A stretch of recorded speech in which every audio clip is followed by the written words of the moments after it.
melhores, nenhum de nós é melhor que todos nós juntos. Se o gestor entender isso, ele vai ter uma equipe que vai voar alto, muito alto dentro do setor público. Mas eu acho que é importante a gente trazer esse diálogo. A gestão por competência, a meritocracia precisa acontecer na administração pública. Então, de forma inaugural, gostaria de registrar minha satisfação de estar aqui com o professor Demerval Bruzzi, não é isso? Psicólogo, economista, mestre e doutor em educação, não é isso? Acho que mais de 3 décadas de atuação, tanto no setor público quanto na iniciativa privada. Professor é uma referência nacional em liderança, comportamento organizacional e gestão de pessoas, né, no serviço público. Pelo que eu avaliei, hoje o professor se dedica a formar gestores públicos, não é isso? Gestores e psicólogos. De inteligência emocional, liderança por competência, desenvolvimento de equipe de alto desempenho. Eu acho que tudo que eu estava buscando para um diálogo aqui, posso dizer, qualitativo, né? Inclusive está programada aqui, né, no Brasil Planeja uma aula expositiva, né, do professor, eu acho que sobre gestão de pessoas no serviço público, né? Eu vi as chamadas, né, para a aula, então digo que me sinto extremamente honrada aqui de termos essa oportunidade, eu acho, né, de dialogar um pouquinho sobre um tema tão importante, extremamente necessário de ser abordado para mim, que é a gestão por competência, mas que infelizmente ainda é um tema com baixa maturidade, pelo menos nos órgãos da administração pública, em especial quando nós abordamos esse tema voltado ao processo de contratação, professor. Os setores envolvidos no processo de contratação, ali onde muitas vezes, em especial a depender da atividade finalística do órgão, não há um olhar voltado aos atores, aos agentes que trabalham ali e lidam com o processo licitatório e os seus desdobramentos, né, se assim podemos dizer, né, infelizmente essa ainda é uma realidade a todos nós, né. Então eu acho que antes até de passar a palavra aqui para o professor, eu queria trazer um contexto, né, um cenário-chave aqui para o nosso bate-papo, porque eu sei que quando nós abordamos, o tema gestão por competência, nós temos um tema denso, complexo, espinhoso, se assim podemos dizer, né, quando nós envolvemos o setor público, né. Então vamos lá, cenário: setor de contratações dos órgãos de administração pública. 2, quadro de servidores extremamente reduzido e com baixa capacitação. 3, demandas urgentes. Professor, as nossas famosas urgências fabricadas todos os dias, até por um contexto desestrutural. E o quarto elemento, que eu acho que esse é especial e eu gostaria de dialogar, que é muitas vezes o alto nível de responsabilidade dos servidores que atuam nesses setores, que muitas vezes atuam sem nenhuma estrutura ou sem nenhum apoio. Então, acho que um quarteto assim de fatores que eu acredito que tem cada vez mais impactado, posso dizer assim, diretamente a eficiência, é claro, nas contratações públicas, mas igualmente tem afetado a qualidade de vida e o bem-estar de quem atua aí de forma mais direta, na linha de frente. Se eu falo em termos técnico-normativo, pensando lá na Lei 14.133, né, na primeira linha de defesa, né, da administração pública. Então, estamos falando aqui destes servidores que trabalham nestas condições, neste contexto, né? Inclusive, comentava aqui com o Renato que ano passado escrevi um artigo que eu fiz uma comparação desse contexto extremado, é claro, né, se assim, né, que relatei agora, mas que infelizmente ainda é realidade, em pelo menos acho que 70% dos órgãos da administração pública.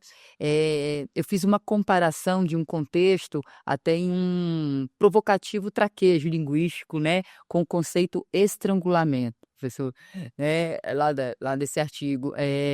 Quando nós buscamos o conceito de estrangulamento, parece que eu me transporto, se assim eu posso dizer, literalmente ali para o dia a dia de muitos servidores e empregados públicos que atuam, né, em licitações e contratos, né.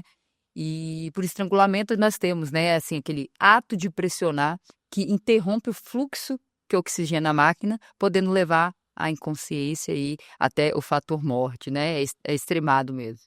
Então o estrangulamento que eu utilizei no artigo como recurso retórico, é claro, É uma terminologia muito utilizada na administração pública para sinalizar essas unidades, especialmente as voltadas à atividade de compras e licitações, que se encontram operando no quê? Nos limites de recursos humanos e de carga de trabalho. Então, essa pressão exercida diariamente nos setores de contratações acaba por obstar, dificultar o quê? O curso do processo, né, o curso regular do processo em contexto onde tudo é urgente, né, em que cada vez mais a demanda é tratada como imperativa, ordinária, o fluxo é praticamente interrompido e com isso, né, destituídos, podemos dizer, de oxigenação adequada, a inconsciência é praticamente inevitável.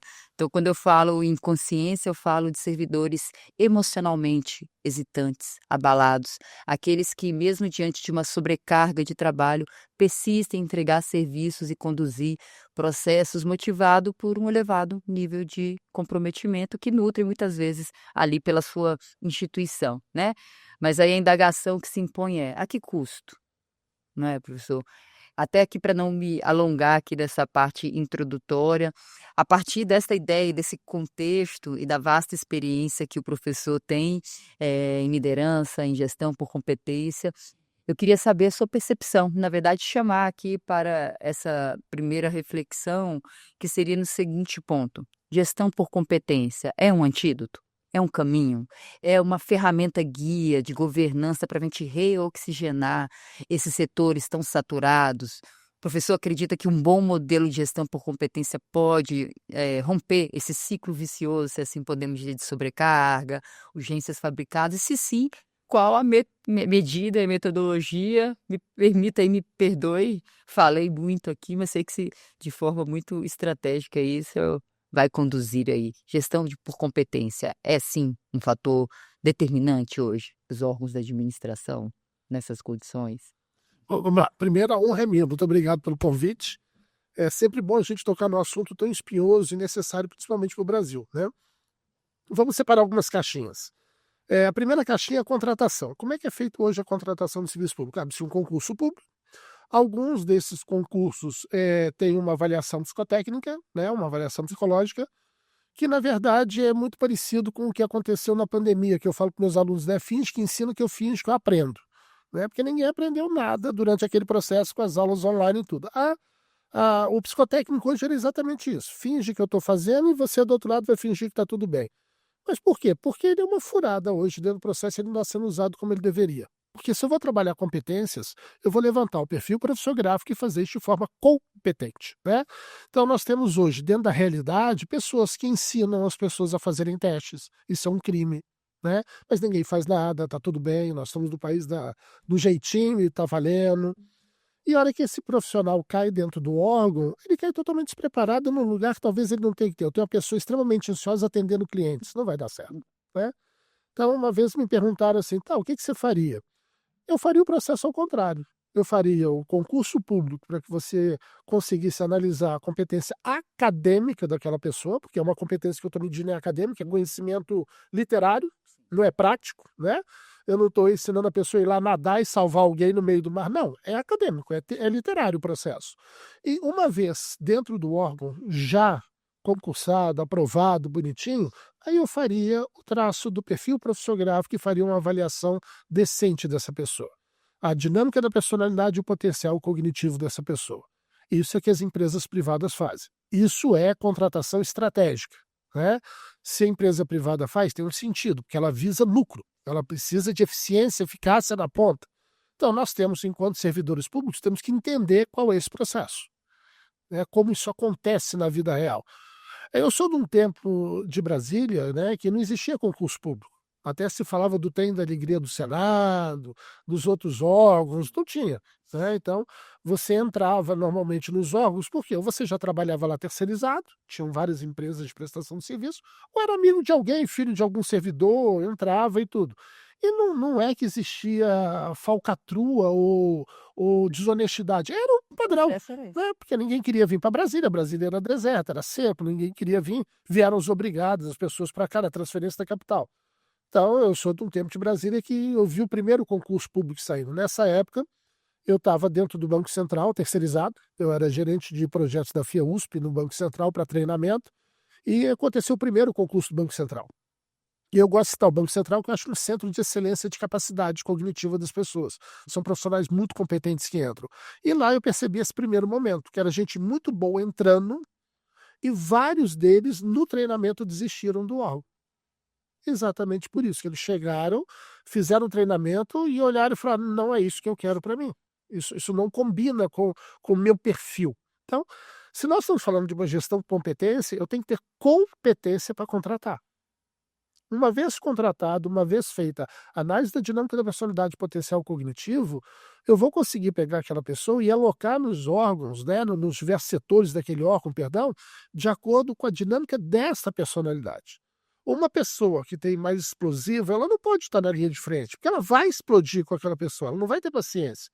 Ou tem uma pessoa extremamente dinâmica, ela consegue atuar em várias áreas ao mesmo tempo. Essa pessoa ela vai estar numa posição provavelmente de uma gerência estratégica, que ela consegue, né, dinamicamente fazer isso. Então, eu começaria exatamente pelo começo. Vamos iniciar fazendo bem feita a contratação. E para acontecer isso, nós temos um problema muito grave hoje no Brasil. Tá? Eu vou falar um pouco como psicólogo. Tá? Os últimos concursos foi um vexame a parte da avaliação psicológica, com bancas cometendo erros jurídicos gravíssimos, passíveis das pessoas serem presas, perderem os CRPs, né, os psicólogos responsáveis, usando teste que não podia ser usado, que a gente chama desvalidado, ou seja, não estava dentro do prazo de validade a pesquisa, né, estava desaprovado dentro do próprio conselho, e tudo bem, ninguém fez nada. E está aí até hoje, ninguém mexe com nada. Então, o primeiro princípio é o próprio órgão ele ser mais sério na própria contratação, porque ele tenta cobrir essa emergência e tampa os olhos para as coisas legais e perigosas. Né? Então, estão entrando pessoas despreparadas psicologicamente. Quando a gente fala no serviço público, o que todo mundo pensa? Ah, no Ministério da Fazenda, no tribunal, na área jurídica, no Ministério. Alguém pensa na Polícia Militar? Alguém pensa na Polícia Federal, Rodoviária Federal, que andam armados, que vão portar uma arma e não têm a condição psicológica para portar essa arma? Isso ninguém pensa. Né?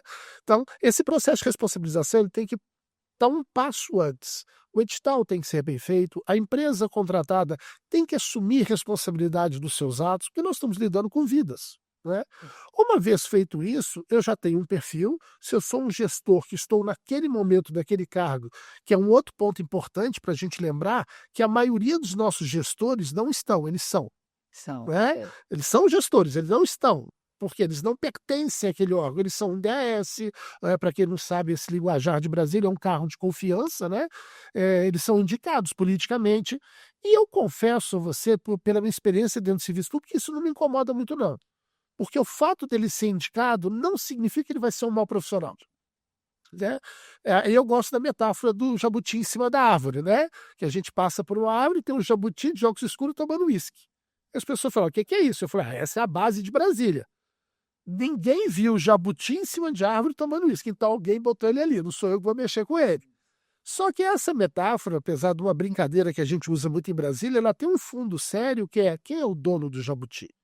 Então, eu como gestor, se eu tenho um jabuti que vão me dar, né? Eu vou receber vários jabutis dentro da gestão pública, isso não é um problema também, porque esse jabuti pode produzir. E se ele não quiser produzir, é simples acabar com ele. É só chamar o dono do jabuti e falar: olha, ele está te deixando mal. É você que indicou, isso não está pegando bem, você tem uma imagem a zelar.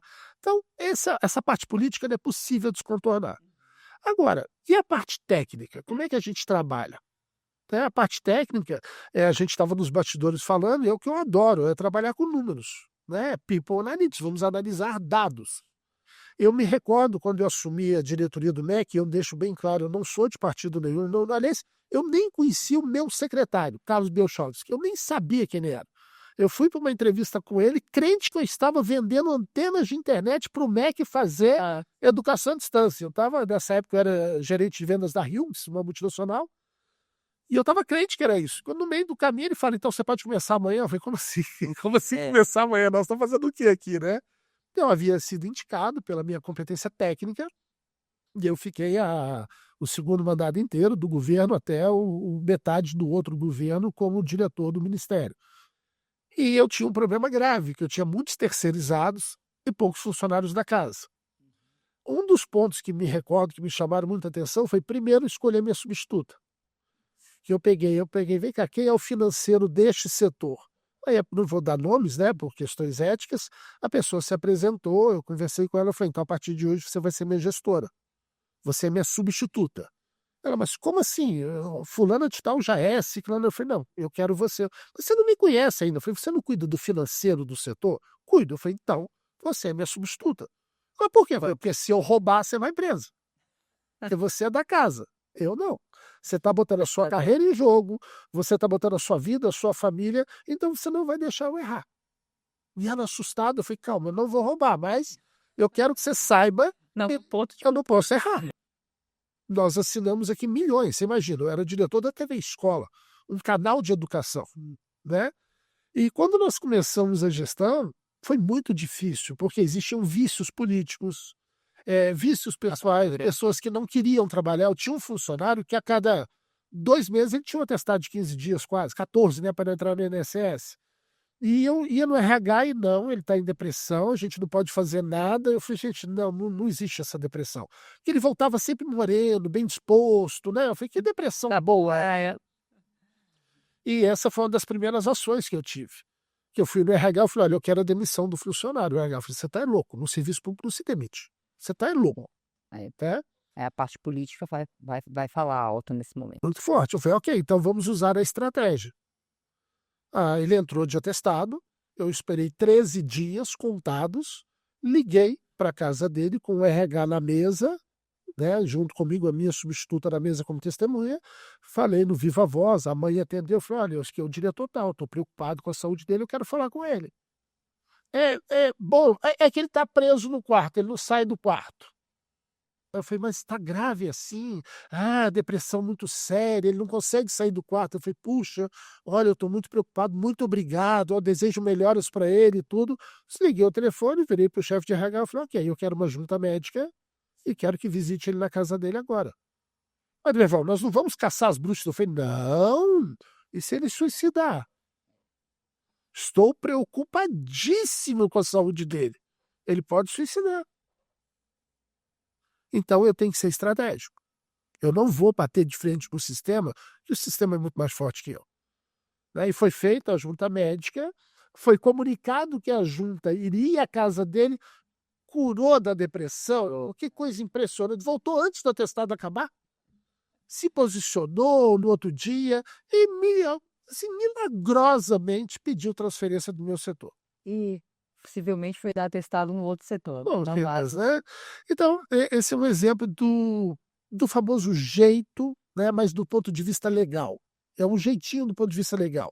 É usar uma estratégia para isso. É ter habilidade para ser gestor. Acho que no seu caso, a habilidade que ele, né, que ele tinha para gerir as pessoas, a gente conversava também nos bastidores antes, que eu tenho a impressão de que hoje ser o gestor médio dentro dos órgãos de administração pública tem sido a tarefa mais difícil, né? Entre a auto-administração e o técnico, em que você precisa entregar o resultado, não demonstrar insegurança, desse mesmo assim ainda precisa apoiar o seu setor técnico para produzir, mantê-los, incentivá-los. Então, eu acho que o gestor médio que está um pouco fora da política, ele precisa ser aquele que vai ser selecionado para ter a habilidade para lidar com pessoas, porque hoje as eleições são muito pelo ponto de vista técnico, mas muito mais o gestor médio vai lidar com pessoas do que lidar com o trabalho que ele está ali gerindo. Eu acho que essa é a maior carência. Eu vejo hoje nos órgãos de administração pública, pensando em processos de capacitação e desenvolvimento de servidores, ninguém treina habilidades. Ninguém cataloga os perfis e habilidades que são necessárias para determinadas funções, determinadas situações, para assim desenvolvê-lo. E mesmo quando nós achamos dentro da administração pública aquele servidor com alto nível de interesse, que tem habilidade, nós não temos ferramentas para incentivar aquele talento a estar aí, nem para atrair outros talentos. Então, há uma dificuldade muito grande hoje do gestor em ele desenvolver as pessoas. Por quê? A gente escolhe mal o gestor. né, sem habilidade para lidar com pessoas. Eu acho que esse é um fator decisivo, né? Quem vai estar à frente, né, da liderança, como eu digo, quis colocar aqui em pauta o setor de contratações. Hoje a maioria dos gestores não sabem, tecnicamente também não sabem lidar com pessoas, estão ali por indicações meramente políticas, isso tem afetado demasiadamente, ainda mais quando nós levantamos as pautas como, por exemplo, assédio moral, uma bandeira extremamente legítima, mas muitas vezes mal utilizada nos órgãos de administração pública, que muitas vezes pune quem quer fazer o bom trabalho e não quem de fato está sofrendo um assédio, como por exemplo, eu pego as cartilhas da maioria dos órgãos de administração e o foco sempre é o chefe cobrando o servidor. Como se a cobrança, as metas não fizesse parte do processo, né, ali dentro daquela organização. Então, há uma mistificação muito grande e as pessoas acabam utilizando isso, né, utilizando essas ferramentas que são para evitar problemas sérios, né, na gestão pública, como o assédio moral, o assédio sexual, mas que acabam sendo invertidos, Sim. né. E é um ponto muito importante que você traz, que se mistura muito no serviço público com a iniciativa privada. Ou seja, o serviço público quer adotar estratégias da iniciativa privada como se fossem estratégias normais, com treinamentos, né? Então, às vezes a gente paga um treinamento, ele vai lá em São Paulo, no Rio, as grandes capitais, fora de Brasília, para fazer um treinamento de gerência de pessoas, que só vale para iniciativa privada, não serve para iniciativa pública, é diferente. Então, eu vou voltar nesse exemplo, que eu estava ali no meio, eu era diretor, né? Então, em cima tinha um secretário, um ministro, e abaixo uma série de coordenadores e diretores. Alguns pontos que eu coloquei assim que eu entrei. Primeiro que eu era novo, né? Então você entra novo no ambiente, porque eu não era conhecido político de ninguém, e você já tem a substituir naquele que já estava lá. Então, a resistência natural. Eu tenho como lema o seguinte: se eu sou o gerente, se eu sou o gestor, eu tenho que ser o exemplo. Eu tenho que ser o exemplo em todos os sentidos. Então, o primeiro ponto, lidar com dados. Então, não existia uma fonte de dados, não existia um People Analytics naquela época, mas eu levantei algumas coisas interessantes, né? Primeira coisa, quem tem filhos? Aí peguei e fui entrevistando um por um. Ah, você tem filho? Como é que é? Né? E eu descobri que alguns funcionários chegavam muito mais cedo do horário deles, porque eles tinham que deixar o filho no colégio, né? Então não tinha sentido ficar nada e ia para o trabalho, mas não podia bater o ponto ainda. E eu tinha outros que não tinham filhos, mas que estudavam, que tinham alguns outros problemas, que tinham problemas assim de fazer um curso de inglês particular, mas era de manhã a turma dele. Então ele chegava ali no horário sempre atrasado. Com dados na mão, o que eu cruzei? Eu falei, vem cá, vamos ver quem pode chegar mais cedo e quem pode sair mais tarde? Fui no RH, eu falei, eu posso. Eu lembro como se fosse hoje a mocinha do RH, eu falei, quem assina é você. Você que assina o ponto deles, você que justifica. Eu falei, ótimo, acabei de receber o problema. Reuni os funcionários e falei, olha, o que você acha de você bater ponto às 7h30 da manhã? Mas pode? Eu falei, pode, você sai às 5h30. Ué. Posso sair mais cedo? Eu falei, você não está saindo mais cedo. Você está cumprindo a carga horária legal, né? Você vai estar atendendo. E você, o que você acha de entrar às 9h e sair por volta de 7h, 7h30? Nossa, para mim maravilha, porque meu marido vai sair, já me pega e a coisa vai. Então eu tinha funcionários dentro do meu setor no MEC, chamava de PCAD, de 7h às 8h. Eu atendi um Brasil de 7h a 8h. Então, né, você tem dados. Várias vezes eu passando com as pessoas, eu estou vendo aquela pessoa com o olhar perdido. E eu falava: "O que que houve?". "Não, desculpa, chefe, é que meu filho tá com bronquite, eu tô preocupado, eu tô ligando aqui pra babá". Eu falei: "O que que você tá fazendo aqui?". E a pessoa: "Como assim?". Eu falei: "Vai pra casa. Seu filho é uma prioridade nesse momento". "Não, mas eu tenho trabalho". Eu falei: "Não, se você morrer, o trabalho vai continuar do mesmo jeito. Ninguém vai lembrar disso. Então, vamos cuidar da sua saúde". E aí entra uma questão interessante, que é quando você usa a lei, dentro da lei eu posso fazer isso, e eu consigo mapear essas pessoas e trabalhar com uma planilha de dados simples, não preciso nem ser um grande especialista, eu consigo trabalhar o emocional dessas pessoas, né, e pode ser um pouco, maquiavélico o que eu vou falar agora, mas esse funcionário ele acaba com sentimento de dívida com você. Não é com o órgão, é com você, né. E eu usava uma frase muito boa: "Nenhum de nós está melhor que todos nós juntos". Eu cansei de ficar no MEC até 11h, porque tinha um funcionário meu trabalhando que tinha que entregar uma coisa no dia seguinte. Eu lembro de um funcionário, esse eu falo o nome, porque ele é uma figura muito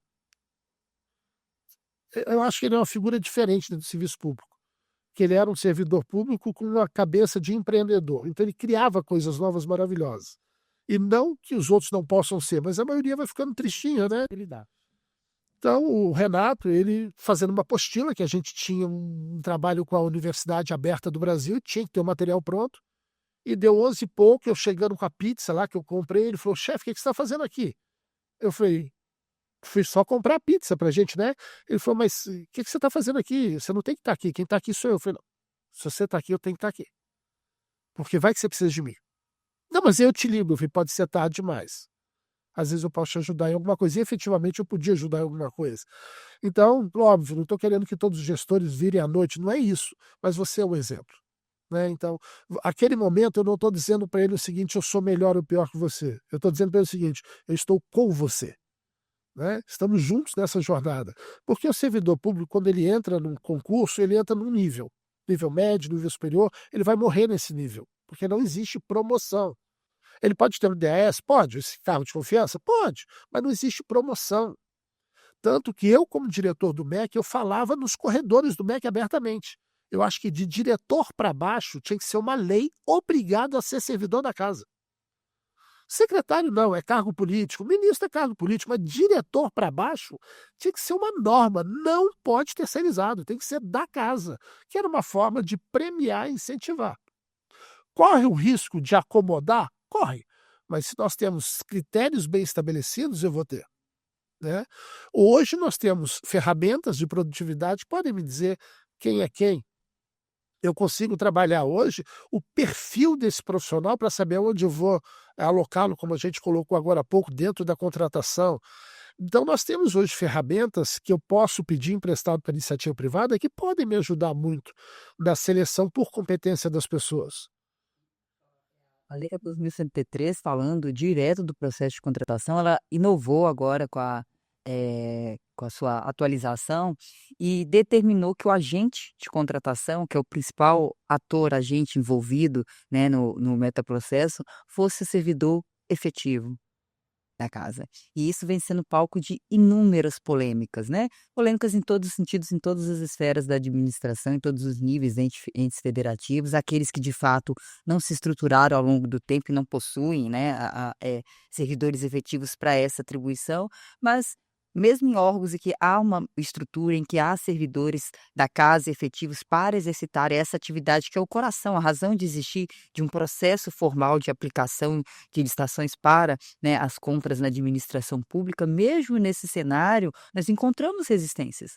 Né? E aí eu avaliei que após a publicação da lei, né, a gente teve uma divergência, né, doutrinária, né, na explicação dos motivos, o porquê tanta resistência em ter um servidor efetivo exclusivamente para atuar, né, no processo de contratação. Há aqueles em que levam para o lado, é o servidor acomodado, é o servidor estrutural da casa que não vai fazer com devido zelo, e há uma outra corrente também que diz, não, a gente precisa valorizar os servidores específicos da instituição.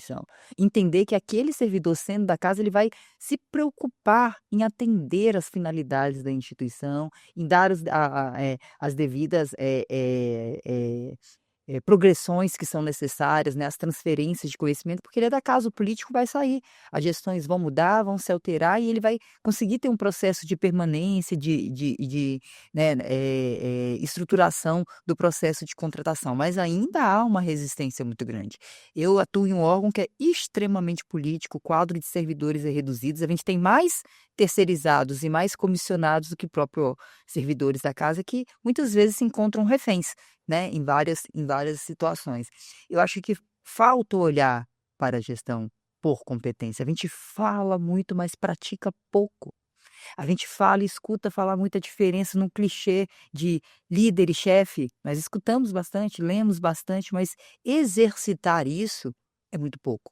Quando eu pego o processo de contratação em si, pego a Lei Geral de Licitações, que me dá uma determinação para que o agente central, o ator principal desse papel seja um servidor efetivo, eu crio uma resistência ao invés de buscar um apoio na lei. para que a gente possa, de fato, desenvolver as pessoas. Ano passado, em um dos eventos que nós estávamos aqui no Poder Judiciário, né, eu dialoguei com o pessoal do Conselho Nacional de Justiça, porque eu vi a primeira vez um processo de seleção formal para um cargo de gestor no processo de contratação. Para selecionar o secretário de administração naquela instituição, eles fizeram um processo formal de seleção, o que a gente não encontra por aí. Normalmente, o cargo de secretário é um cargo totalmente político. E esse processo ele foi tão bem estruturado e amadurecido que ele se perpetuou, porque a primeira pergunta que eu fiz foi: mudou a gestão, mudou o gestor, o processo acabou e eles já estavam na terceira gestão. Por quê? Prepararam o processo. Então, é possível? É. Eu preciso de interesse. Evoluir no interesse em ter dados para analisar as pessoas é o que se falta. Se preocupar em desenvolver habilidades, em especial a habilidade do gestor médio para lidar com as pessoas também é um outro fator. E aí a gente entra em todos os outros problemas de gestão pública. Quando eu falo em licitações e contratos, isso se potencializa bastante. O que eu tenho hoje são salas de aula como verdadeiros confessionários, todo mundo desabafando os problemas de gestão pública, tendo que aliar esses problemas com seus problemas pessoais, né, com seus problemas familiares, e uma gama de empregados e servidores com atestados hoje. Até conversava aqui com o Renato antes, que eu pedi para fazer um levantamento de dados de quantos servidores nós temos afastados por doenças com CID-F. Ou nem só o F, né, tava brincando, eu nem sabia até pouco tempo que o burnout não era uma classificação no CID-F, mas é uma não sei se eu posso, e aí me corrija a terminologia, uma doença ocupacional hoje que vem sendo muito diagnosticada, não que vem acontecendo mais, mas hoje vem sendo mais diagnosticado e as pessoas não sabem lidar com isso.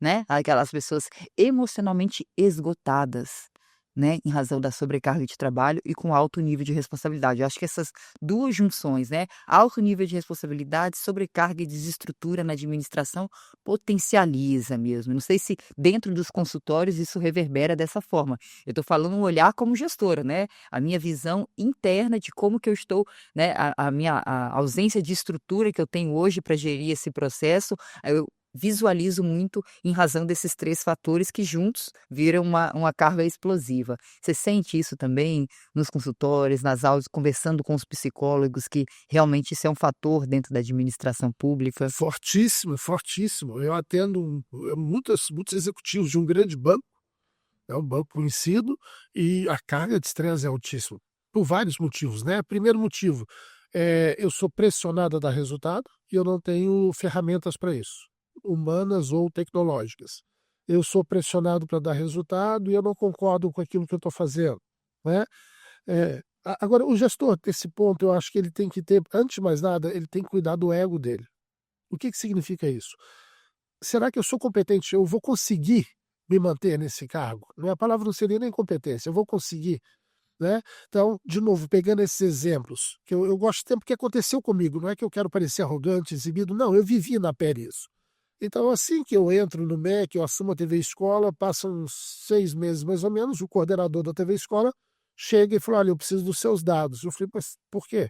Foi para a gente emitir a passagem. Eu falei: "Passagem? Nós vamos viajar?". "É, a Cannes, agora em Paris, é o encontro onde todas as empresas cinematográficas trocam os filmes, a gente compra a programação da TV Escola, tem muita coisa de fora, tem que ver quais são os melhores e tudo, e você é o diretor, você vai". E eu olhei para ele, eu falei: "Eu vou fazer o quê lá?". Ele falou: "Como assim, Daniel? Você é o diretor da área". Eu falei: "Tá, qual é o meu papel? Eu posso passear na Torre Eiffel, eu posso comer croissant, ou você vai precisar de mim para alguma coisa?". Ele falou: "Não, estou falando sério". Eu falei: "Eu também, eu vou fazer o que lá?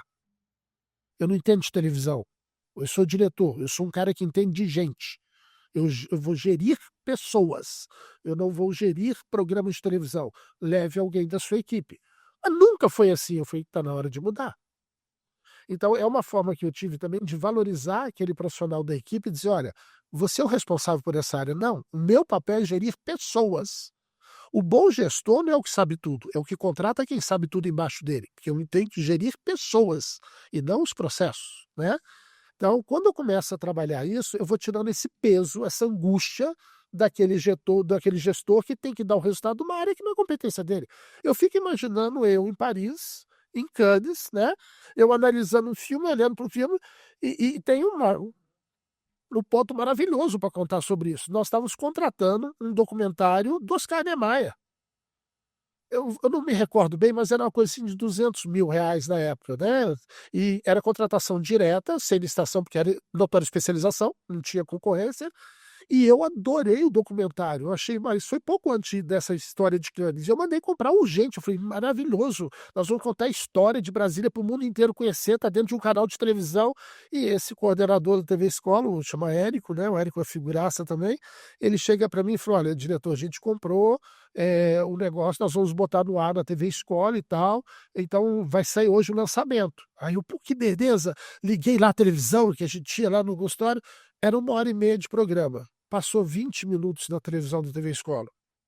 Ah, eu virei um bicho dentro do meu. Chamei todo mundo, eu falei, que palhaçada é essa? A gente contrata. E o coordenador falou, Demerval, mas a gente não podia publicar tudo. Eu falei, como não podia? Nós pagamos 200.000. Ele falou, Demerval, a cada 5 palavras tinham 6 palavrões. Ele fumava o tempo todo no programa. A gente não passa isso no canal de educação. Eu não percebi os palavrões, eu não vi, não sou da área do cinema, da televisão. Eu vi o processo da criação de Brasília. Então, eu tenho que entender o meu limite como gestor, eu não posso deixar meu ego tomar conta disso. Né? Eu tenho que ter pessoas competentes para fazer isso. E nós tivemos que fazer um ajuste, né? Quando eu vi aquilo ali, eu falei, peraí, então eu ainda acabei mexendo com o orçamento público. Chama a empresa de volta aqui, né? Vamos negociar. Né, que a gente ainda estava na fase de pagamento, e falou, olha, temos um problema, eu não sabia, eu assumo a responsabilidade, eu pago multa, mas vamos ter que diminuir isso aí, porque de 1h30 caiu para 20 minutos, e conseguimos ajustar financeiramente. Foi um sucesso o programa. Então, esse olhar não era o meu olhar. O meu olhar é de gerir pessoas. O olhar técnico era de um membro da TV Escola, uma pessoa daquela equipe que está acostumada a ver programas e sabe qual o perfil. A viagem? Foi. Não, enquanto eu fiquei 5 anos, eu nunca pisei em Paris pelo MEC. Nunca. Não era comum. Não. A minha sucessora já estava em Paris naquele mês. Eu saí em julho, a feira no final, no meio entre julho e dezembro, setembro ela estava lá em Paris. Né? E eu queria entender, porque eu conhecia a minha sucessora, eu falei, ela é de educação, o que ela está fazendo lá? A não ser passear, né? Porque não tem sentido nenhum essa pessoa estar lá. Mas não sou eu que dito essa regra. Mas, como gestor, é minha responsabilidade ser esse exemplo e mostrar isso. Né? O que eu vou fazer? Por que eu acredito? Qual o motivo que me leva a crer que ter um funcionário da casa é o melhor? Porque quem conhece a casa é essa pessoa que está lá dentro. E olha só, eu cheguei e fui embora, as pessoas continuaram lá dentro. E elas sabem a história. Né? A verdade está ali dentro com elas. E eu tenho assim, uma honra muito grande na carreira, que eu fui do cargo que pessoas que eu admirava muito ocuparam aquele cargo. Né? A minha orientadora de doutorado, Maria Cândida Moraes, foi a primeira diretora da área. Depois, eu lembro que eu estava na aula dela, ela perguntando, quem é você? Você, Demerval, o que você faz? Eu falei, eu sou você hoje. Ela, como assim? Eu falei, eu ocupo o cargo que você ocupou há muito tempo. E eu lembro dela falando, nossa, que bom, então eu fico satisfeita porque eu te conheço como meu aluno, eu sei quais são os seus propósitos. Então eu tinha que entender meu limite. Eu chamava as pessoas, quem ocupava o cargo-chefe dentro da minha equipe? As pessoas do Ministério. O terceirizado não podia entrar. Se pensa pouco no processo de sucessão, mas como você diz, né? Através de um ego desestrutural, porque, né, o bom gestor quer os melhores perto, né? E se for melhor que você, precisa, pelo menos eu tenho essa filosofia, eu quero os melhores comigo, e se alguém for melhor que eu, precisa ocupar o meu lugar. Né? E assim o processo de sucessão precisa acontecer naturalmente, mas há muito receio do gestor, em especial quando esse gestor é puramente um cargo comissionado.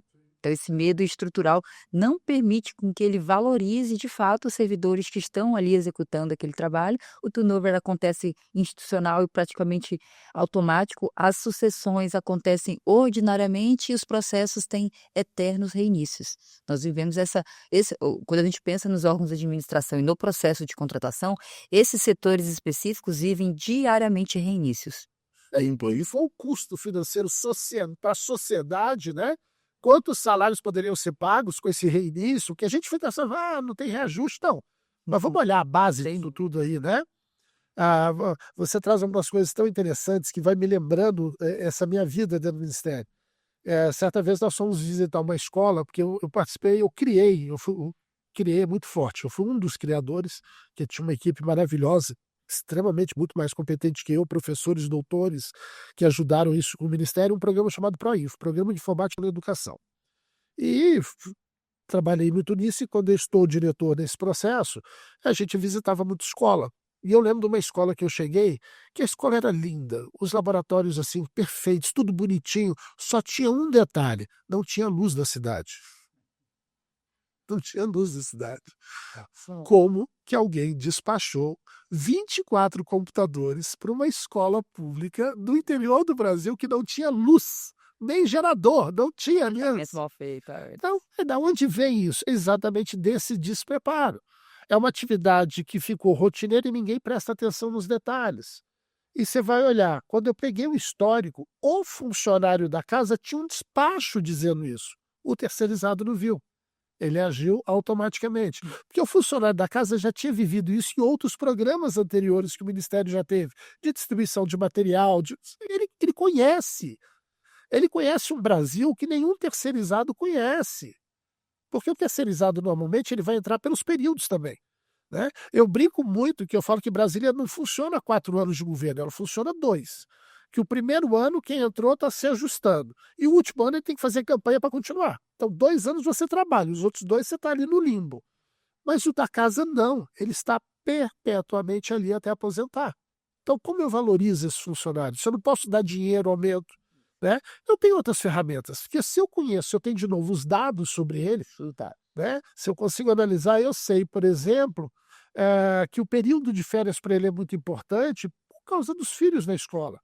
Então eu já vou montar a minha escala de férias privilegiando essas pessoas. E aí você vai ter a contrapartida de pessoas falando, não, mas só porque eu não estou em filho eu sou punido? Não. Então, se você quer viajar também, nós vamos montar uma escala de forma que você possa viajar e eu vou cobrir esse espaço. Porque eu brinco muito também que os cargos são substituíveis, as pessoas não. Que a gente tem a máxima de mercado é o quê? As pessoas são substituíveis. Não, eu não conheci outro Beethoven, eu não conheço outro Einstein, né? Cargos são substituíveis, pessoas não. E eu preciso da competência dessas pessoas. Então, preciso olhar essas pessoas como seres humanos subjetivos. Elas têm problemas, né? Casos que eu gosto de lembrar sempre dentro da minha administração ali que aconteceu. Era um corredor, era um salão amplo e minha sala ficava num cantinho do salão. E eu passava, então, todo dia por esse salão e eu estou vendo uma funcionária da terceirizada chorando. Eu falei, você está chorando? Não, chefe, desculpa, vamos lá na sala. Não, não, uma coisa pessoal. Eu falei, vamos conversar. O que houve? Tudo. E muito insistindo, ela falou, olha, sabe o que é? Meu namorado está indo fazer um mestrado na Inglaterra, ele está viajando hoje, então eu estou muito abalada, desculpa. E eu falei, ok, o que você está fazendo aqui? Ela, não, bater ponto, entregar. Eu falei, não, vai para casa. E eu lembro que ela parou, olhou para mim e falou, posso te fazer uma pergunta? Por que você está me mandando ir para casa? Eu falei, porque sua cabeça não está aqui. Sua cabeça não está aqui. A chance de você cometer um erro é muito grande. Isso. O risco de você estar aqui é muito maior do que. Exatamente. Então, vai ser feliz ali com o seu namorado essa tarde, vai aproveitar, né? Vai namorar com ele, leva ele para o aeroporto, despede dele, faz esse rito, porque é muito caro você aqui dentro, né? Isso eu aprendi com uma chefe minha, chamada Márcia Teixeira, da Microsoft. Quando eu fui contratado da Microsoft, gerente educacional, e eu lembro que eu fui pesquisar um preço de passagem. E ela me chamou na sala dela e falou, olha, o que você está fazendo? Eu fui pesquisando o preço mais barato. Falou, nós temos uma agência de turismo aqui, da American Express, dentro da Microsoft. Eu falei, não, mas eles deram a passagem, estava muito caro e tal. Ela falou, Merval, qual é o seu salário? Eu falei, tanto. Ela falou, você está sendo pago para olhar a passagem? Sério mesmo? Você acha que está valendo? A conta bate?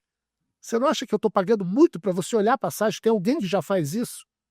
Então, a lógica era essa que eu levava para os meus funcionários. Falei, você custa caro. Você não é barato, você é caro. Tanto terceirizado quanto da casa, você tem um custo efetivo aí. Às vezes é mais barato eu te dar um dia de folga do que você ficar aqui desesperado e cometer um erro, né? Porque o seu erro pode gerar um processo que vai demorar para aquele dinheiro da merenda chegar dentro de uma escola.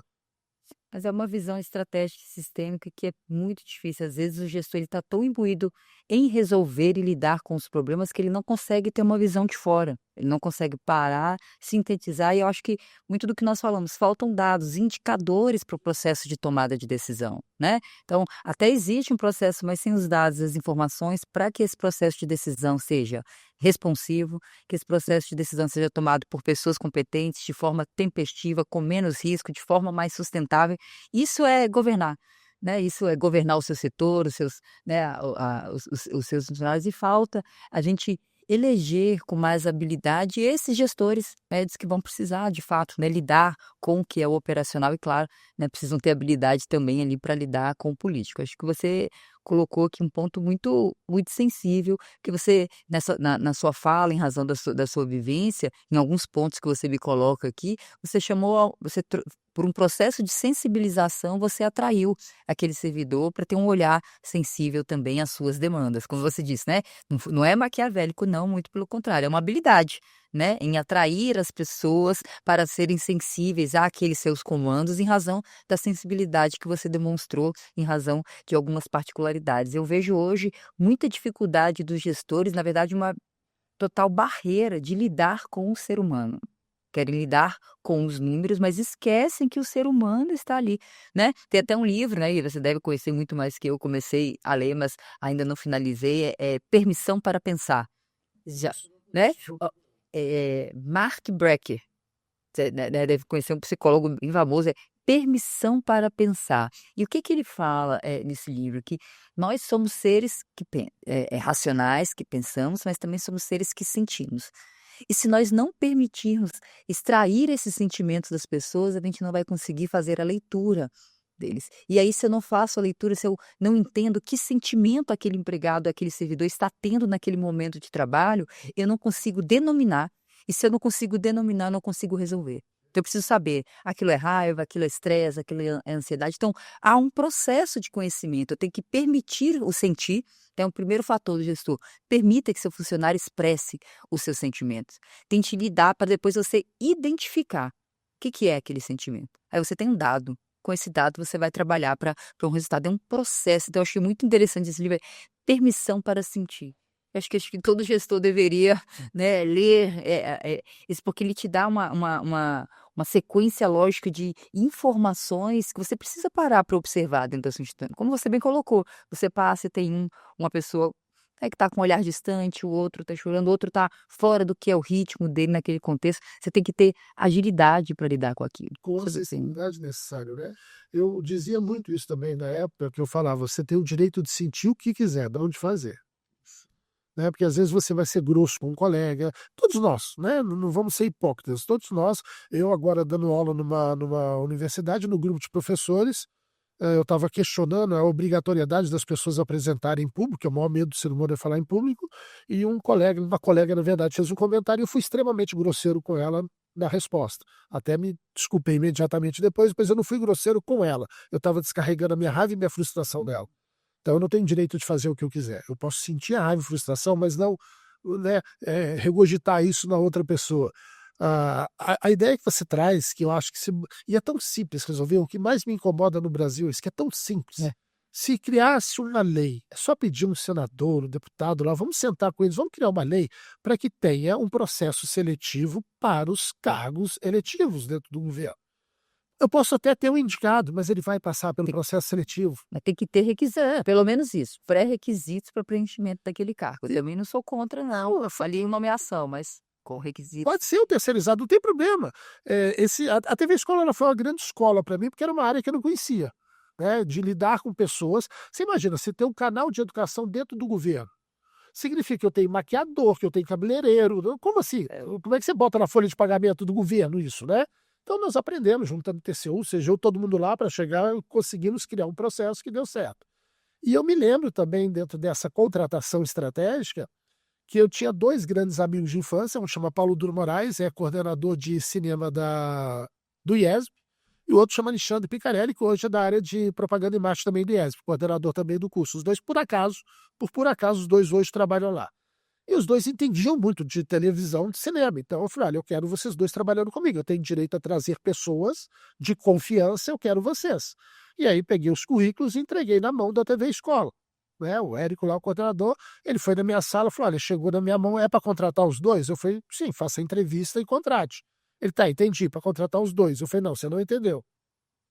Ele falou: Demerval, não estou te entendendo. É ou não é para contratar os dois? Eu falei: faça entrevista e contrate. Você está com os dois currículos. Olha, só te lembrando, são amigos de infância, eu conheço eles desde 12 anos de idade.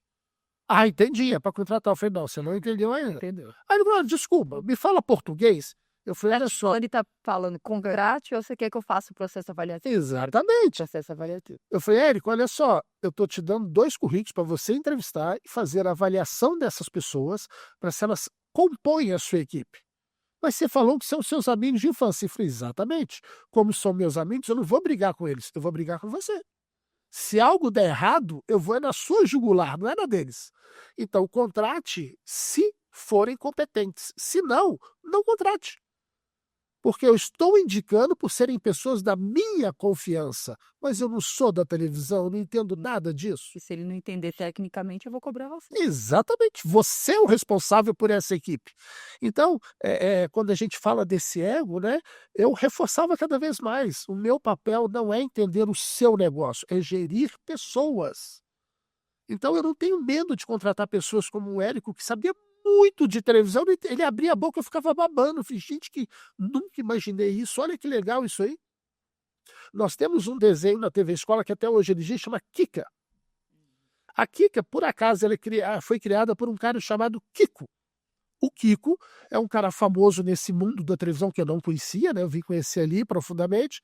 Ele criou um desenho animado que é muito famoso no Discovery Channel, chama O Peixonauta, é dele também. Ah, já vi muito. E eu adorava a Kika. Se você digitar no YouTube aí, Kika TV Escola, eu adorava a Kika. E eu achava a Kika o máximo para crianças. Eu falei: gente, isso é maravilhoso, a gente tem que criar mais. Liguei para esse Kiko: vamos abrir uma licitação, vem fazer. Ele falou: não, eu estou em outro lugar, mas olha, fiquem com tudo que eu já criei, é de vocês. É um cara maravilhoso, assim, liberou. E eu adorando aqui que o Érico chegou para mim e falou: você entendeu o desenho? Eu falei: claro, ensina daqui. A Kika falava de onde vem. Então, de onde vem o fósforo, de onde vem a televisão, essa era de onde vem, né? E eu achava o máximo. Ele falou assim: não, você não entendeu por que ele faz sucesso. Foi claro que faz sucesso, olha, faz sucesso porque a criança fica curiosa, ela, não, não. Eu falei: então me explica o que ela faz sucesso. Você reparou que não aparece o rosto dos adultos? Eu falei: é verdade. Então, só aparecia a cintura do adulto, que é onde a criança enxerga. É como a Peppa Pig, os outros. Nunca, eu como gestor, eu nunca ia imaginar um negócio desse, porque não é minha área a televisão. E aí as pessoas me perguntavam: mas você não era essa área, por que você foi gestor? Porque estava dentro da minha diretoria. Mas eu era responsável pela competência das pessoas que eu estava contratando. A TV Escola, desde que eu entrei na TV Escola, eu tenho muito orgulho de dizer que nunca teve um processo questionado em TCU, CGU, dentro do próprio ministério. Pelo contrário, recebeu vários elogios, vários prêmios durante a minha gestão, porque não era eu, né? As pessoas falam assim: ah, parabéns, meu irmão. Eu falei: não, para eles ganharam os prêmios. Né? Nós temos um documentário que chama Morte e Vida Severina, aquele grande clássico, que se transformou em desenho animado e ganhou todos os prêmios possíveis. Quem fez isso não foi o Demerval. Eu fico bem na fita porque era o gestor. Né? Então, vai ganhar o prêmio, chama ele. Eu não ia. Eu falava: manda o Érico. Não, mas você é o diretor. Eu falei: não, ele é o responsável. Reconhecimento dos talentos, né? E o quanto que você saber extrair o melhor e o potencial, né, dos membros da sua equipe não é para qualquer pessoa. Eu falava, tipo, precisa saber selecionar melhor os gestores, porque é uma habilidade que ou você nasce com ela ou você precisa desenvolver, se você quer se manter, né, no cargo de gestão. E extrair o melhor, o potencial do empregado, do servidor, olha, da sua equipe, você vai ter o seu melhor resultado. E Né? da gestão no meio, né, que você coloca o meio da brincadeira ali, eu falo que é a carne do hambúrguer, que ela recebe pressão do pão de baixo e pressão do pão de cima, né? Então, eu recebi a pressão do meu ministro, na época era o Fernando Haddad, o Carlos Biochovski, que era o meu secretário, o secretário executivo, o Dr. Paim, e por baixo dos meus funcionários. Nós precisamos disso, temos que ter passagem para viajar, tem que ter dinheiro para isso, tem que ter dinheiro para aquilo, e eu tinha que ficar nesse meio aqui, coordenando. E eu falava abertamente para meus funcionários: o meu papel é defender vocês. Eu não vou expor vocês na frente de um secretário. Várias vezes o Carlinhos é uma pessoa que eu não conhecia e passei a admirar muito sendo funcionário dele. acho que a gente batia bem, que eram 2 loucos, workaholic total, assim, funcionava bem, que ele ia dar bronca no funcionário, porque ele pensava muito rápido. Eu nunca vi uma pessoa pensar tão rápido quanto ele. Vai. Ele era muito bom. Ele ia dar bronca no funcionário, eu entrava. Eu falei, não, você briga comigo. Várias vezes eu entrei, fechei a porta, falei, você nunca mais faça isso. Se você fizer isso de novo, eu peço demissão agora. Ou então você pode me demitir agora porque eu tô te enfrentando. E ele falou, como assim, Demival?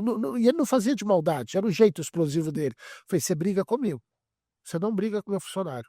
Aí foi ele, eu falei, não, se ele errou, eu errei. Isso. Eu tinha que estar atento a esse processo. E a gente se deu tão bem que nós ficamos 5 anos juntos, né? Foi um trabalho maravilhoso, eu aprendi muito com ele, aprendi muito com o Ministério também, sem querer parecer que estou puxando lá a sardinha para o lado, né? Só suas vivências, Exato. experiências. Foi Não, uma assim, experiência muito boa mesmo, fui muito respeitado nesse processo. Eu nunca tive um momento que tivesse uma falta de respeito à minha profissão, ao meu lado técnico, né? Então, era uma equipe que foi se construindo dentro desse processo.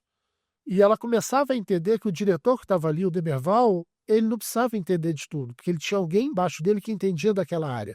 Então eu tinha a minha substituta, que era responsável financeira, né? Aí a gente dá nomes para elogio, né? Era a Ronara Alcântara, a Estela, que estava ali também trabalhando, coordenando toda a parte técnica ali do Proinfo, né? Ah, eu estou fazendo sempre as coisas boas, mas eu tive maus momentos também. Eu falo, porque você lidar com as pessoas não é uma tarefa fácil, você eu perdi uma grande gestora, perdi não porque ela era do MEC e foi para outro lugar, por causa do meu ego. Ela acabou saindo pelo meu ego. Eu me arrependo todos os dias se eu lembro disso. E eu não posso deixar. Se eu sou um gestor, eu não posso deixar que o meu ego domine aquilo, porque eu perdi uma gestora maravilhosa. Ela dava conta do serviço. Ela era uma funcionária pública que valia por 20 funcionários. nível de dedicação. Total. E meu ego fez com que ela saísse, que ela acabou pedindo transferência por isso. Pelo meu ego. E agora a gente só percebe depois, né? Quando você perde é que você sente a falta, né? E eu falei, como eu deixei isso acontecer? Eu sou humano, eu vou errar. Agora, se eu tenho uma equipe coesa, essa equipe chega e fala, olha, não é legal o que você está fazendo. E se Vamos. há um espaço para um diálogo, que eu acho que é muito importante existir esse espaço para o diálogo. Eu vivi algo, inverso, né, quando me chamaram para assumir um cargo de gestão para toda a área de compra, licitações, contrato, material, patrimônio, uma equipe imensa, foram me levar pelo conhecimento técnico. Eu falei: "Mas eu não vou enfrentar a dificuldade técnica, né". E a auto-administração queria que eu fosse para resolver os problemas técnicos. Eu falei: "Então eu não posso ser a gestora". Não, mas você sabe operar tudo, você já passou por tudo, você audita, você fiscaliza, você tem todo o conhecimento, os processos chegam até aqui e a gente precisa desconstruir. Eu quero que você vá lá na base para resolver. Eu falei, então eu vou lidar com pessoas, não com os processos. Não vai achando que o meu conhecimento técnico aqui vai ser aplicado. Até pode ser que, a depender do espaço de tempo, como você bem colocou, no executivo a gente ainda tem 4 anos de gestão, no judiciário a gente tem 2. Não dá tempo, a curva é muito quando você pensa em fazer, você já tem que desconstituir, então tem que ser muito ligeiro. Então, a gestão por competências, habilidades precisam aflorar muito mais rápido, são 2 anos de gestão.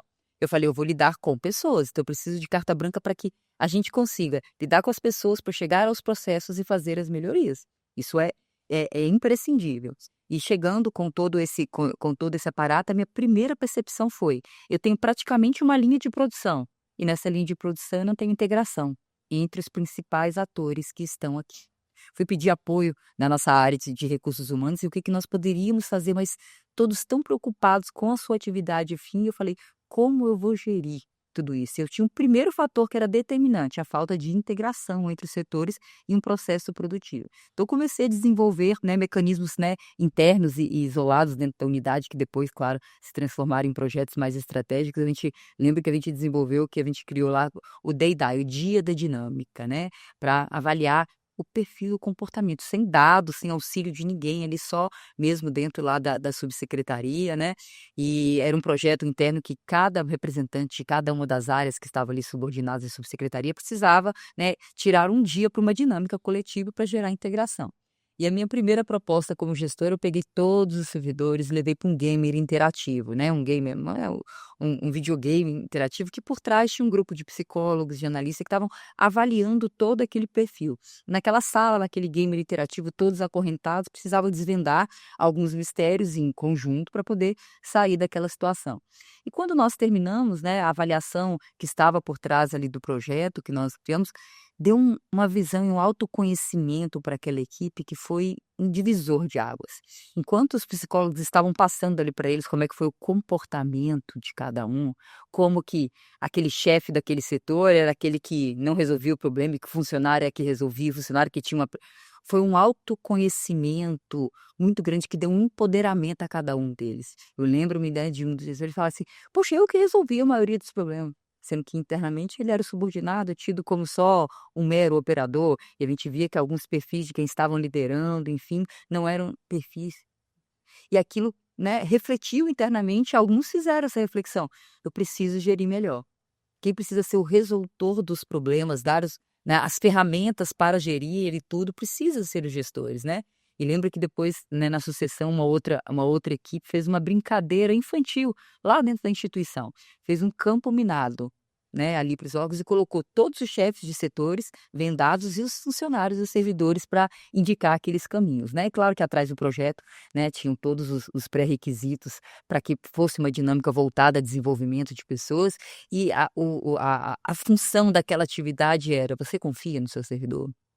Você consegue ser guiado pelas orientações que o seu funcionário lhe dá tecnicamente? É porque nós assinamos faturas altíssimas, né? Entende? São bilhões no setor de compra. Se você errar, é o seu CPF que está ali em jogo. Ele pode até dizer: "Confio", mas será que confia? Então, assim, pequenas dinâmicas que, assim, só esse fator produtivamente tirava um dia mesmo por mês para fazer essa dinâmica, elevou a qualidade dos processos de uma maneira que eu não precisei chegar no processo de contratação. Eu gostava muito disso, eu gostava muito de premiar os funcionários. E em vários momentos eu tirei do meu próprio bolso que o Ministério não podia comprar. Então eu tirei plaquinhas. Uma empresa de placas, eu fazia a placa e essa placa era comemorativa com algo que ele fez além do que se esperava dele. Porque eu não vou premiar quem faz aquilo que é pago para fazer. Então, ele passou no concurso sabendo o que ele ia fazer. Então ele é pago para isso. Eu odeio quando eu vou nos eventos e tudo, em palestras, que a pessoa fala assim: temos que premiar os colaboradores. Eu falei: não, ele não colabora, ele é funcionário, ele ganha um salário. Ele não colabora com nada, ele ganha um salário. Colaborador é quem colabora. Agora, o fato dele ganhar um salário não significa que eu tenho que desmerecê-lo, muito pelo contrário. Porque ele vai criar situações que ele pode me devolver muito mais do que o salário que ele ganha. Isso tem que ser reconhecido. Se é na iniciativa privada, eu posso dar prêmios financeiros, se é na iniciativa pública, eu posso fazer outras manobras. Então, eu tinha um acordo com o RH que eu podia, o RH me botou dentro das normas legais que eu podia dispensar o funcionário até 3 vezes durante o semestre. Então, eu criava a premiação do dia mesmo. Falei: olha, você prefere os 3 seguidos? Só não podia juntar com as férias. Porque não era por causa do tempo, não. É porque perdi o sentido de ter os 3 dias livres. Juntou com as férias, perdeu o sentido. Ou você prefere espaçado? Todo mundo preferia espaçado. Pegava às vezes sexta, sábado, domingo, segunda, né? Eu prolongava ali, ou às vezes um feriado eu permitia.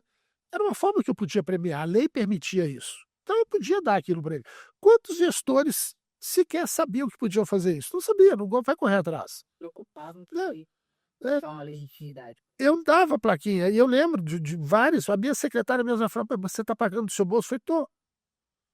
Mas é um absurdo. Eu falei: não, não é um absurdo, você não está entendendo. Isso aqui é investimento. Eu não estou pagando milhões, né? O que eu faço hoje, né? Hoje eu não tenho uma equipe mais, hoje eu tenho meu consultório. Estou um pouco afastado da carreira pública, até por opção. Eu tenho meu consultório e dou aula. Então nós estamos agora, eu trabalho na psicologia, eu dou aula para psicólogos, e eles têm um momento que seria o estágio, que seria a residência do médico, é o nosso estágio de atendimento. Quando meus alunos terminam esse estágio, se eles estão aprovados, eu mandei fazer um monte de botãozinho de pin do símbolo da psicologia, diversas cores. Aí eu dou um presente, o pin da psicologia. Quando os alunos defendem o TCC, eu tenho um outro pin diferente que eu mandei fazer, que é umzinho que gruda. Virou a briga pelo PIN. Exatamente. Então, eu estou há 4 anos na Unieuro, tem aluno que me procura. Eu falei: não, eu quero fazer com você que eu quero PIN. Eu falei: pô, tô crente nisso aqui, porque eu sou competente, né? Não, professor, claro que você é competente, mas eu quero PIN. Então, Durou um processo que virou avulso com alcance, né? É uma meta a ser atingida, né? Quanto custa um PIN, né? Sei lá, R$1, não sei, quanto custa um PIN? Mas olha o valor institucional deste PIN. Eu falo muito isso para a direção da instituição, né? Eu falo: olha, nós não estamos sabendo valorizar. Outro exemplo real que me dói a alma, esse eu não levei ainda para a diretoria, então se a diretoria ouvir, perdão, nós conseguimos a nota 5 do MEC agora, a nota máxima do credenciamento do curso de psicologia. E a reitoria veio, todo mundo deu parabéns e tudo. 2 dias depois que isso aconteceu, faixa dentro da instituição, os alunos todos dando os parabéns, e eu almoçando com o meu chefe, né, que é o coordenador do curso, eu falei: "Olha, nós como psicólogos, nós estamos um zero à esquerda, viu?" Ele falou: "Por quê?" Eu falei: "Olha só, chefe, a gente acabou de ganhar 5, todo mundo morto de cansado, a gente alcançou, superou as metas, fizemos muito mais que tinha que ser feito, muito mais do que meu salário paga, nem se compara.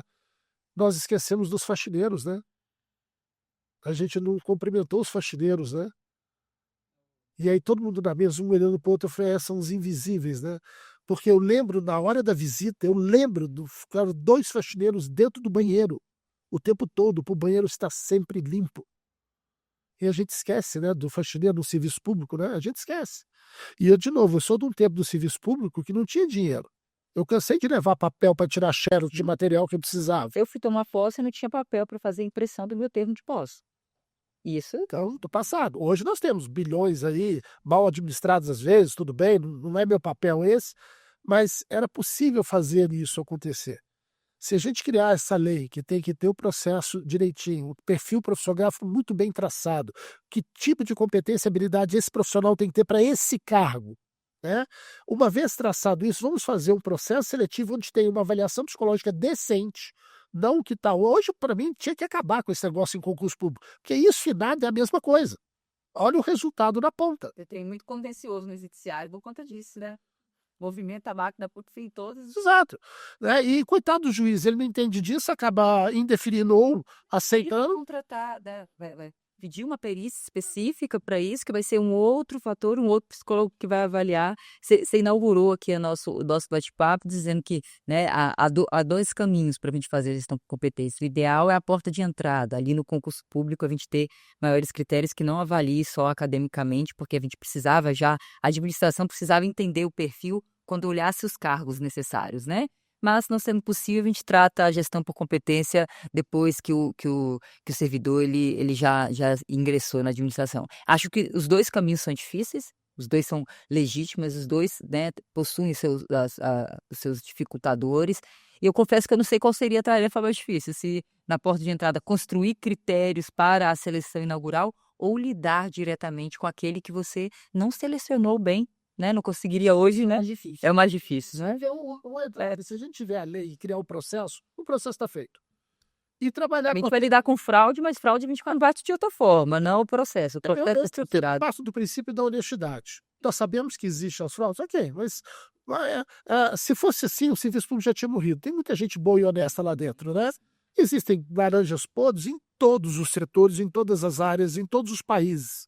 Né? Os Estados Unidos, que sempre era um exemplo de democracia, nós vimos em 2008 os bancos fazendo o que fizeram com a população e tudo. Então, isso vai acontecer. Agora, se você trabalha isso que nós estamos falando aqui o tempo todo, de motivar esse funcionário, mas não é motivação vazia, assim, né? Vamos lá, uhul! Não, não é isso. Né? É igual a dinâmica tem que ter um propósito, senão o Mário Donadinho, que é um grande autor da área de recursos humanos, ele fala que a dinâmica é tipo ANTA, que é amontoado, nulo de texto avulso, todo mundo se beija, abraça e tá aí. E agora, onde a gente aplica isso, né? Não serve. Não, tem que ter um funcionamento e um objetivo desse funcionamento aí. Então, se nós descobrimos o que motiva essas pessoas, motiva então a chegar um pouco mais tarde, motiva a sair mais cedo, né? O que é motivar?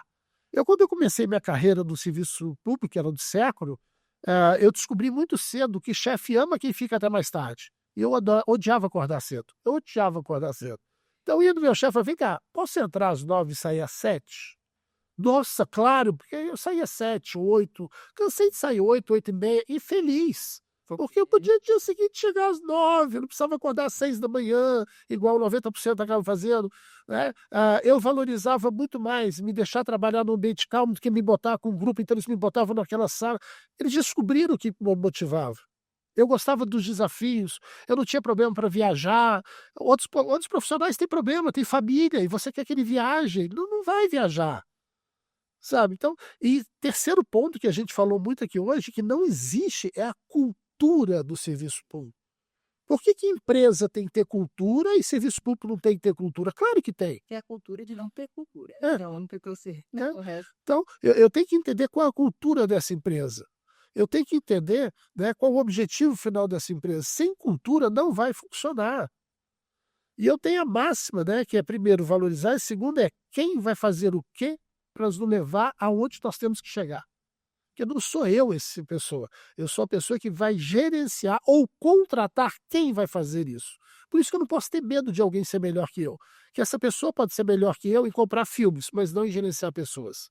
Ela pode ser melhor que eu em fazer processos administrativos, mas não em gerenciar pessoas. O meu papel de gestor é gerenciar pessoas e, obviamente, controlar os processos. Perfeito. Para controlar o processo, tem uma ferramenta hoje. Gerência de projetos, tem um monte de ferramenta para trabalhar. Mas gerir pessoas é uma habilidade. Ela pode ser adquirida? Claro que pode. Né? E aí sim, pegar diversos exemplos. Nós temos vários lugares onde nós frequentamos diariamente que tem excelentes gestões. Hotéis, restaurantes, bares, Uber que você pega, táxi, Flex na hora, né? você vê ali acontecendo. Então, por que não adotar isso no serviço público? Se tiver uma lei para entrada, o processo do meio vai ficar menos dolorido, né, menos pesado. E as pessoas entenderem que gerir pessoas não é gerir processos. Pessoas são singulares, subjetivas. Elas têm objetivos diferentes, ideais diferentes, ideologias diferentes, né? Isso. Exatamente. E uma vez identificado esse perfil por meio desta avaliação da dinâmica da personalidade, que é o que vocês fizeram no exemplo do escape room ali, é fantástico, porque eu sei exatamente aonde eu vou poder cobrar. Né?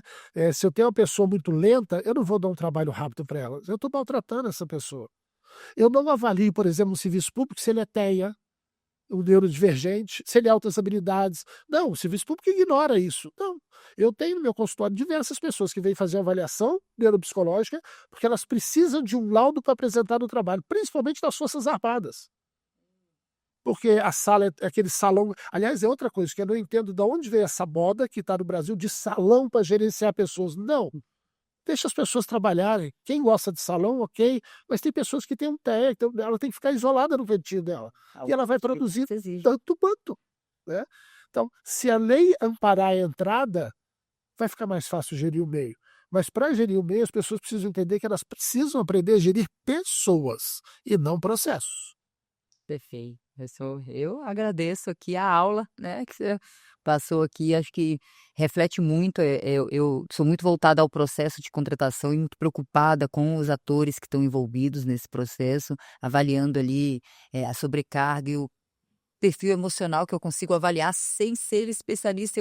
Na minha habilidade processual, se eu consigo enxergar isso e me preocupar, aonde estão as políticas para fazer com que isso tudo aconteça? Eu tenho a minha norma que determina, mas o como fazer, ainda nós carecemos de um tempo aí de maturidade para isso tudo, mas eu acho que é importante a gente trazer esse diálogo. A gestão por competência, a meritocracia precisa acontecer na administração pública. Como você bem pontuou, nós buscamos os processos de trabalho da iniciativa privada, mas não queremos aplicá-lo conforme.